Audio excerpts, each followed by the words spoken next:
Hello, this is your host, Jean from Louis Educational Consulting, welcoming you to another edition of Insights into College Admissions. This edition is featuring Central European University. Today, I have with me Andrea Vaghi, an undergraduate admission specialist at the university. Andrea, please tell the audience a little bit about yourself, your background, and the role you play at the Central European University. Yes, thank you, Jean, and welcome to our viewers or anybody who's listening to this conversation. Thank you for the opportunity. So I do indeed work for Central European University in Vienna, Austria. A bit about myself. So I worked in admissions in international schools.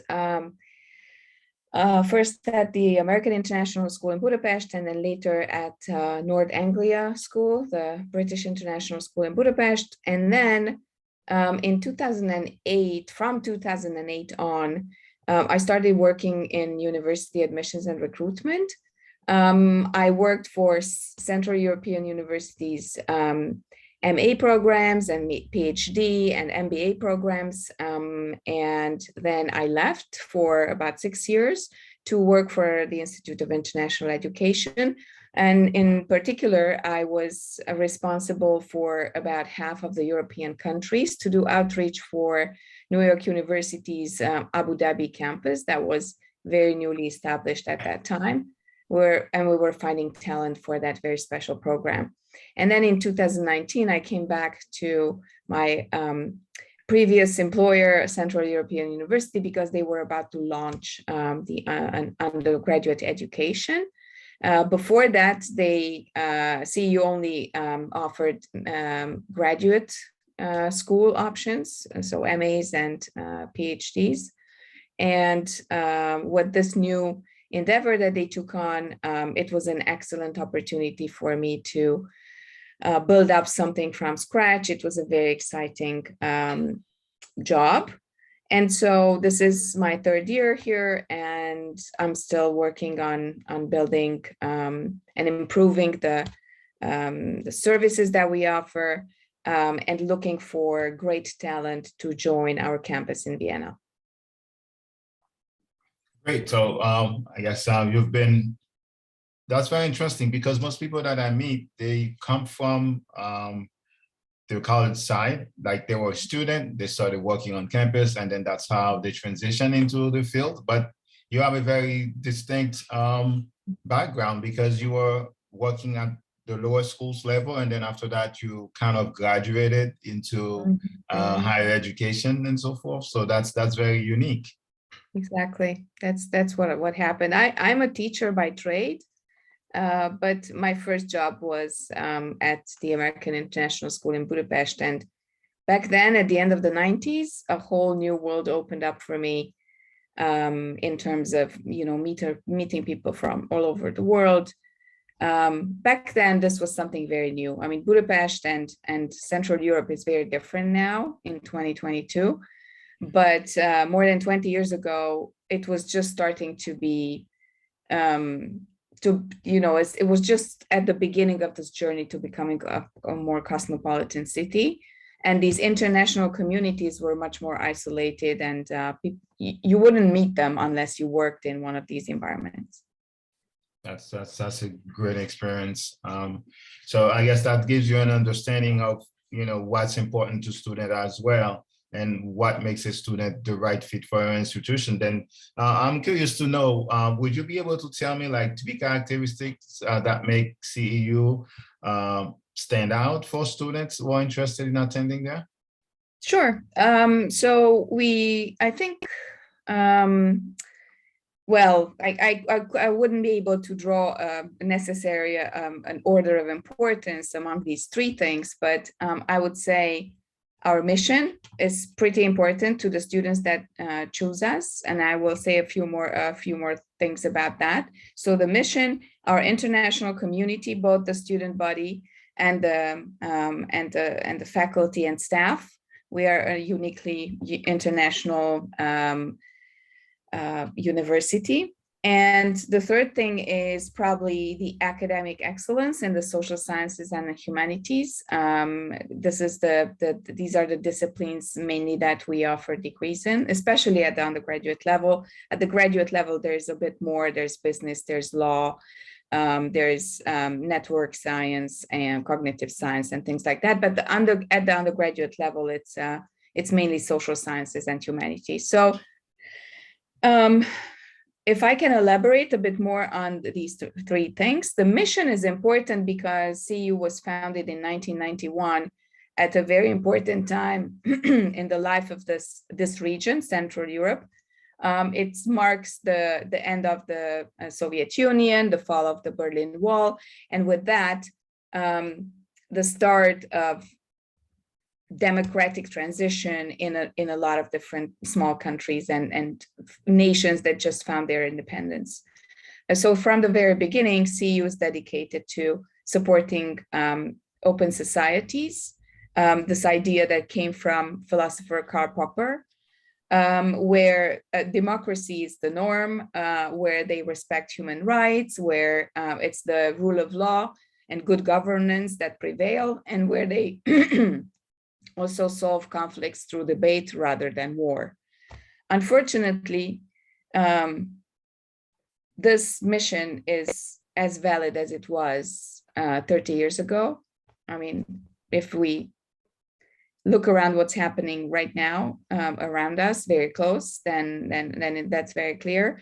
And so the students that we attracted in the very beginning were mainly from the region, Central Europe, Eastern Europe, the Balkans, former Soviet Union countries, the Caucasus, Central Asia, who already had a degree, and then they wanted to gain, cutting edge knowledge in English to be able to go back to their countries and help this transition of their countries towards market economy, towards democracy. The second thing I mentioned was the international aspect of it. So like I said in the beginning, we were mostly focusing, our audience was mostly this region and around, but pretty soon this changed. And by like a few years later, even 10 years later, CEU was a much more global university. And by today, we have about 1,400 students across all programs, graduate, undergraduate, everything. And these students come from over 100 countries with no predominant national group. I would say the top three countries that are represented at CEU in the student body are Hungary, because for many, many, many years we were based in Budapest, Hungary. And then the US, because we do have American accreditation. We are an American university, in fact, but the campus has always been outside the US. This also makes us a little bit special. And now also we have Austrian accreditation, because in 2019-20 we moved to Vienna, Austria. We moved our teaching to Vienna, and so now we have Austrian accreditation, and we see day by day the increase of interest from Austria towards our degrees. And the third thing that I said was, or that I mentioned was, I think academic excellence. Did I say that? Yes. So CEU in these years gained excellent place in the rankings, for example, in sociology, in particular in sociology, in political science, in economics, and public policy. More and more students tell us, when we ask them how they found us, they say, I was looking for these particular disciplines, and then I looked up the rankings about, best universities in Europe, and CEU's name came up, and I never heard about you. We haven't been on people's radar for undergraduates because we just started. We just launched these programs about 2.5 years ago. So college counselors were not aware of us. Independent counselors didn't know about us because we were a graduate school. So they were really not dealing with those programs that we offered. But the teaching, so what people need to understand about CU is that because we were a graduate school for 30 years, this kind of standards and the expectations are what then were used, or what are used at the undergraduate level as well. I would say that our admissions criteria and the admission standards are pretty high for the undergraduate programs as well. And anybody who's thinking about coming to CEU and wondering about what kind of school this is should think of us as an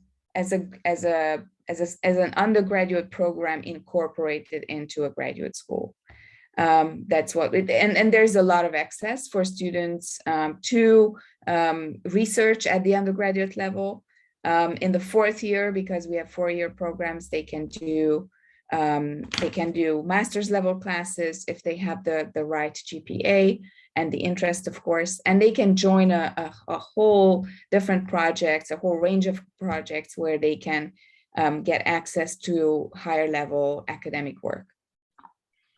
So in general, from what I'm gathering from you, CU is a gem for a student who's interested in doing social sciences. And now tell me a little bit about the type of profile of a student, since your main focus is in social sciences. What student typical profile will be the best fit for you at CU? Yes. So if you look at the 3 BA programs that we offer, even from the names, people will notice that we believe in an interdisciplinary or multidisciplinary approach. So we tend to attract students who are interested in more than one area. For example, our most popular program is the PPE program. We have a philosophy, politics, and economics program. There, you start out with 3 disciplines, and then you gradually go towards narrowing your interest down, and then ending up with specializing in one of the 3, or even 2. So people can double major at CU. And if you take, for example, cultural politics society, the other BA we have, or data science and society, the third one that we have, these all combine different disciplines. CPS, cultural politics society, is great because it offers a whole range of, I think, about 12 different majors, including international relations, gender studies, history, medieval studies, political science, sociology, philosophy. So students can come in, take a broad curriculum that touches upon many different things in the first year, and then from the second year, they can venture out and try out different disciplines. So this is very important, that the students that we attract are exactly these types who say, I'm interested in this, this, and this, and I don't want to choose among them. I would like to have the option of, well, first of all, more time to figure out what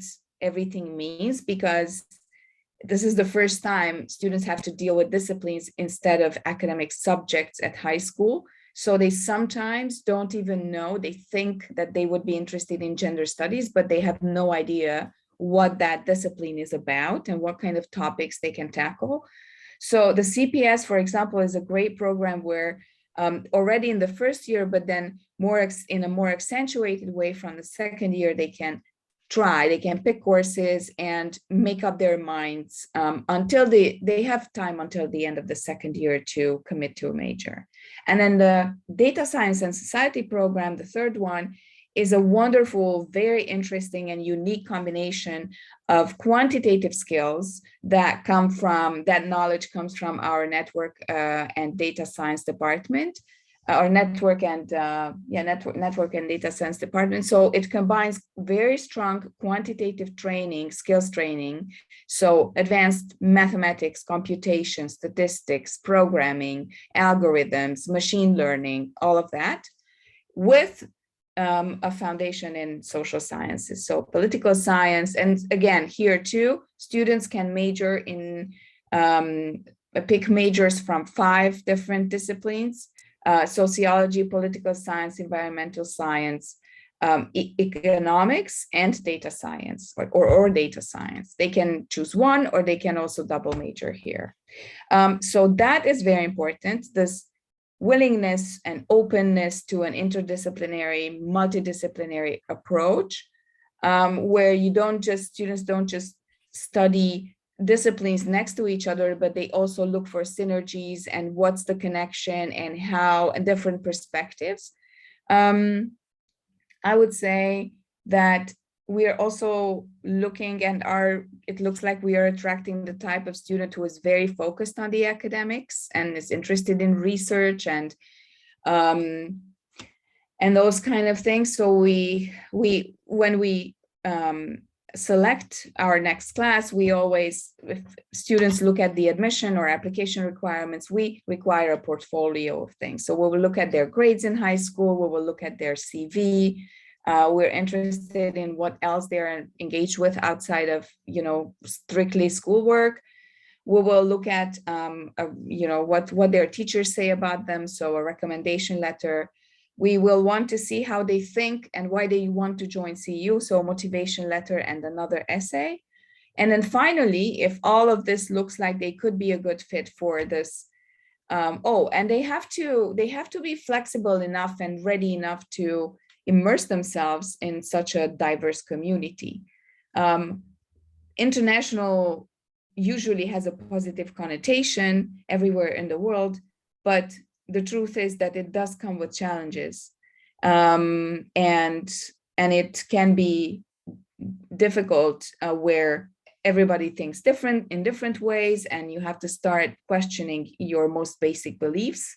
Not everybody is comfortable with that, so we are definitely would be looking for people who don't necessarily have to come from an international background, but they have to demonstrate either in their essay or somewhere else some kind of interest towards wanting to be part of such a community. And then so the final step of the admissions process is a interview with faculty members, which is more academic than personal. So this is a difference between many US schools and us, that the interview is more about how they think on a particular academic topic, or not necessarily academic. It could be something, a piece of news, something that is a hot topic today in the world.